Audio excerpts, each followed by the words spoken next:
रसूलुल्लाह सल्लल्लाहु अलैहि वसल्लम की प्यारी प्यारी हदीस मुबारका। Make sure you like and subscribe to my channel for more hadiths. Abu बुर्दा ने बयान किया और उनसे अबू मूसा अशअरी रदी अल्लाह अन्हु ने कि मैं रसूल करीम सल्लल्लाहु अलैहि वसल्लम की खिदमत में आया। मेरे साथ मेरे कबीले अशर के 2 मर्द और भी थे। मैंने कहा कि मुझे नहीं मालूम कि ये दोनों साहिबान हाकिम बनने के तलबगार हैं।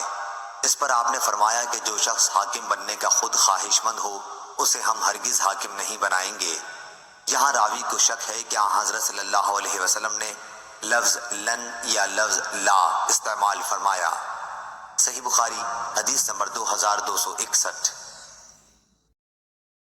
अल्लाह ताला उसके चेहरे को रोशन करे जो हदीस मुबारका सुनकर आगे पहुँचाए।